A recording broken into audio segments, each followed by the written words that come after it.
Good morning. আর সবাইকে জানাই happy new year, শুভ নববর্ষ সবাইকে। আর আজকে হচ্ছে সোমবার, বছরের প্রথম দিন, সপ্তাহেরও আজকে প্রথম দিন সোমবার। তো আজকে আমি এখন থেকে আমার ব্লগটা শুরু করছি। দেখো দেখো দেখো দেখো, তোমরা সবাই কেমন আছো জানিও। তো আমি সকাল সকাল চা নিয়ে বসে পড়েছি, চা নিয়ে ব্লগটা শুরু করলাম। আর এই হচ্ছে একটা ছোট্ট পুচকু বাচ্চা। এই যে আমার চা নিয়ে আমি বসে পড়েছি, ব্লগটা শুরু করলাম। তোমরা সঙ্গে থাকো, পাশে থাকো, আজকে সারাদিনটাই তোমাদের সাথে শেয়ার করব।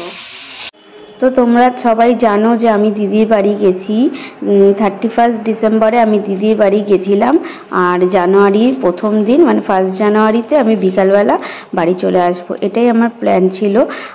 তারপরে দিদিদের দেখো রান্না বান্না বসে গেছে। এদিকে তরকারিগুলো তরকারি কাটা না, মানে ওই পেঁয়াজ কাটতে দিয়েছিল দিদি আমাকে, আমি পেঁয়াজটা কেটে দিয়েছি, দিয়ে তারপরে বসে আছি। এদিকে দেখো দিদি উনানটা ধরিয়ে দিয়েছে, এবার রান্না বসানো হবে। আজকের মেনুতে ছিল চিকেন বিরিয়ানি। তো আমি জানতাম না প্রথমে, তো তারপরে শুনলাম যে আজকে চিকেন বিরিয়ানি হবে। আর এই যে দেখতে পাচ্ছ এখানে দিদি বেগুন ভাজা বসিয়েছে, বেগুন ভাজা করবে আর একটা তরকারি করবে। সেটা হলো বাড়ির বড়রা যারা আছেন, তো মানে বাবা আর কি, বাবা মা যারা আছেন, তো ওনারা বিরিয়ানি খাবেন না, তো সেই জন্য এই তরকারিগুলো রান্না হচ্ছে। আর এই ভাজাগুলো দিদি আগের থেকে করে রাখছে। এইখানে কাঠের উনুনে বসানো হয়েছে। আর ওই দিকে একটা মাঠের দিকে একটা কাঠের উনুন আছে, কালকে তোমাদের দেখিয়েছিলাম, সেখানে রান্না হচ্ছে। আর দিদি এখানে তরকারিগুলো করে নিচ্ছে। তারপরে আজকে আর কোনো বাজারে যাওয়ার ব্যাপার ছিল না, কারণ বাজারটা আজকে বাড়ির যে দাদারা আছে দাদারাই বাজার করে নিয়েছে। আর ঘুম থেকে উঠে দিদিরা একটু কিছু কাজ ছিল, সে কাজগুলো করে দিদিরা সকাল সকাল রান্না বসিয়ে দিয়েছে। কারণ আমি আবার তাড়াতাড়ি বেরোবো, আমি আবার বাড়ি ফিরবো আজকে। তো সেখান থেকে আবার আমার একটু পিসির বাড়ি যাওয়ার কথা ছিল, দিদিদের বাড়িতে ঘুরে তারপর পিসির বাড়ি যাব, পিসির বাড়িতে একটু দেখা করে তারপরে আমি বাড়ি যাব, এটাই ছিল আমার প্ল্যান। তো 1 জানুয়ারিটা আমার ভালোভাবেই কাটলো দিদির বাড়িতে। তা দিদির বাড়িতে হয়ে তারপর পিসির বাড়ি ঘুরে তারপরে আমি বাড়ি এসেছিলাম। তো দেখো এদিকে প্রায় দিদির রান্না হয়েই গেছে।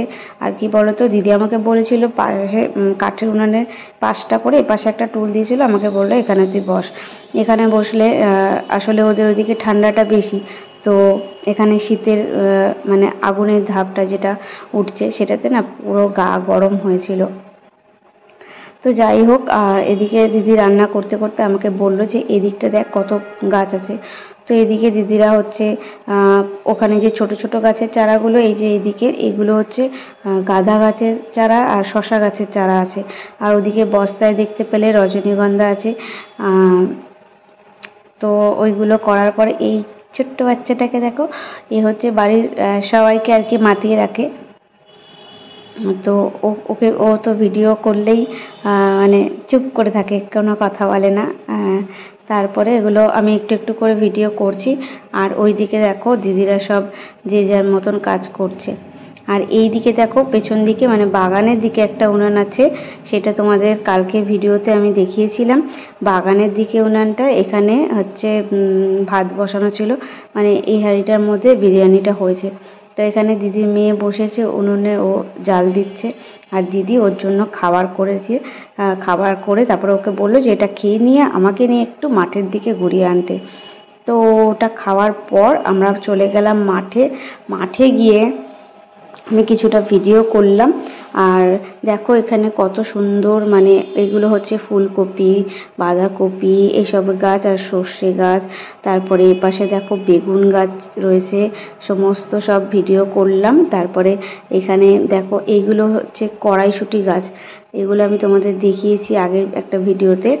এগুলো হচ্ছে কড়াইশুঁটি গাছ, তোমাদের মানে দেখলে এতটাই ভালো লাগবে যে এত ছোট ছোট গাছে কত সুন্দরভাবে সব ফলও ধরেছে, কত কড়াইশুঁটি হয়েছিল। তারপর ওদিকে হচ্ছে বেগুন গাছটায় বেগুন ধরেছিল, সেটাও আমি তোমাদেরকে দেখালাম। আর ওইদিকে হচ্ছে সর্ষে গাছ, ছোট ছোট সর্ষে গাছে কত সুন্দর ফুল ফুটেছে, পুরো হলুদ হয়েছিল ওই দিকটা, মাঠের দিকটা। তো আমার তো মানে আগের দিনও বলেছি যে জমিতে ঘুরতে আমার খুবই ভালো লাগে। যারা মাঠে কাজ করে তাদের খুবই কষ্ট হয়, তো আমাদের মানে যেহেতু আমরা 2-1 দিনের জন্য যাই, তো আমাদের সেগুলো দেখতে খুবই ভালো লাগে। কিন্তু কি বলতো, জানি মাঠে যারা কাজ করে রোদ্রে, এখন শীতকাল অবশ্য কোনো অসুবিধা নেই, কিন্তু গরমকালের দিনে প্রচণ্ড কষ্ট হয় জানো তো।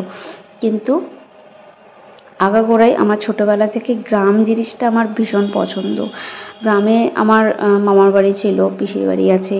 তো এসব জায়গাগুলোয় যখন আগে ছোটোবেলায় যেতাম তখন ভীষণই ভালো লাগতো। তখন মনে হতো যে এখানেই থেকে যাই, এখান থেকে বাড়ি যেতে ইচ্ছা করতো না। এমনই একটা মানে এমনই সুন্দর ভালোবাসা ছিল গ্রামের প্রতি আমার একটা।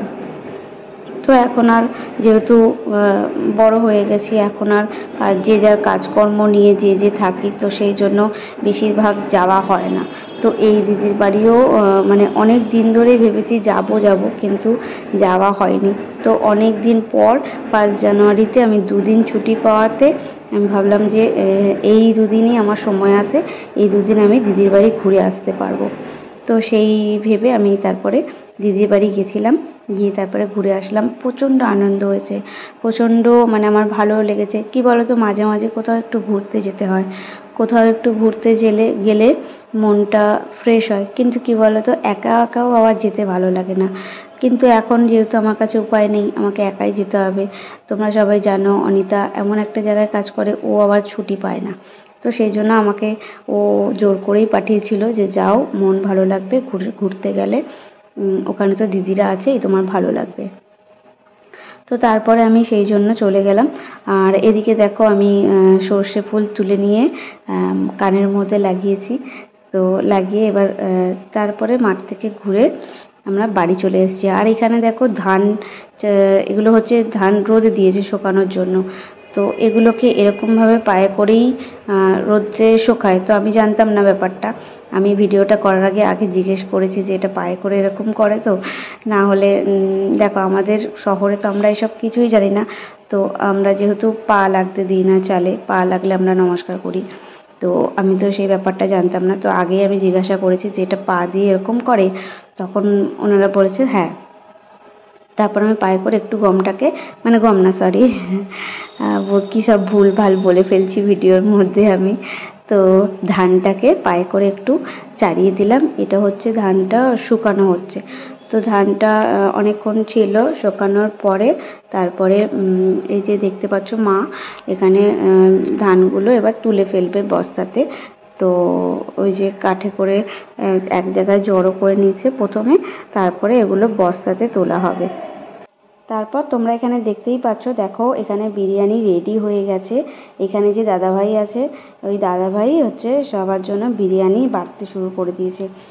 আর তারপরে আমি বললাম যে রোদ্রে ওই দিকটা বসে খাবো, মানে এদিকের ঘরগুলোতে এতটাই ঠান্ডা, মানে রোদ্দুরটা কম পড়ে, এবার ঘরগুলো ভীষণভাবে ঠান্ডা।